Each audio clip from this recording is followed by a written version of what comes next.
But truly it is, because the revolution that we're seeing at hand here isn't the revolution that we fought back when the United States was established.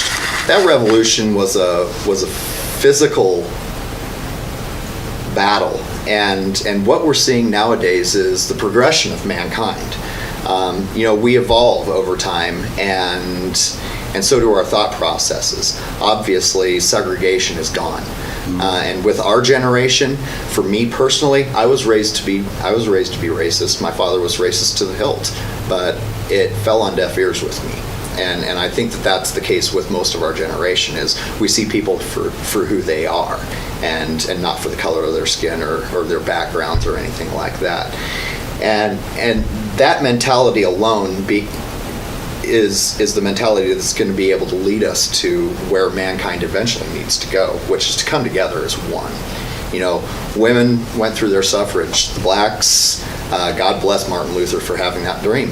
The man was a genius and a visionary. And I just think that vision needed to be carried one step further. It's all of mankind here. And I think that the more people in our generation that stand up and start speaking out, just like we have been, saying, no, this racism card that you've been playing lately isn't going to separate us. For you old school people, that may be how you all you know, and how you know how to live. But for us, we don't need to carry on what the previous generations have laid out for us. No. That's the beauty of this, is we're coming into the age now where our voices do matter. Yeah, and the whole racism thing, I think a lot of what racism is nowadays is just what we're taught in school and what we're taught on the media, and how all these news stories are portrayed, because they want to try to find a villain in every story. And so making something racist or about race is pretty much just another way to twist it. And I think a lot of people are really just coming hip to that, and it's becoming just a lot more well-known thing that all these things are just pushed at us as racist just to push us apart. It's all titles and infighting is what this all is.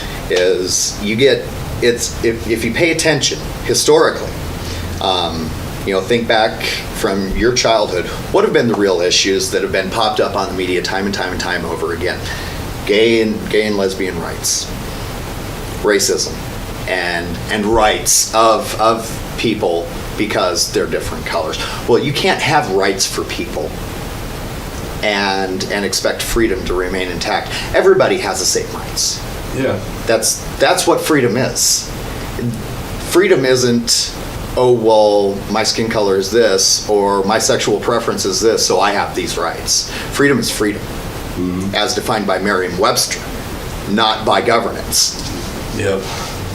But if you look at all of the fighting and all of the points that have been brought up, they just rehash the same things over and over because it's historically proven to divide. And in the art of war, what's one of the most effective ways of conquering? Yeah, you just divide and conquer. That's exactly it. It's the same strategy that's been used throughout time. Just divide us and conquer us, because there's so many more of us than there are of them. And that's what's crazy. If we were to all stand up at once, what would they do? What could they do? Yeah. They have a military. Well, that's nice. That military is comprised of us. Mm-hmm. My father served 20 and a half years. Air Force, 20 and a half years, retired as a senior master sergeant. So I was raised military. I was raised to believe in this country and to believe that the President of the United States had the best interest of freedom and all of America at his heart. And that's why he made the decisions that he made. It obviously took a lot for me to be able to get my mind out of that mentality, because that was my life. That was how I was raised. Just like my father. That's how he was raised, and that's how his father raised him.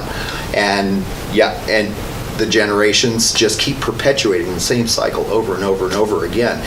This is where we need to end that cycle. This is where mankind can take a leap forward finally and evolve and come together. because that's the real future of mankind is unity.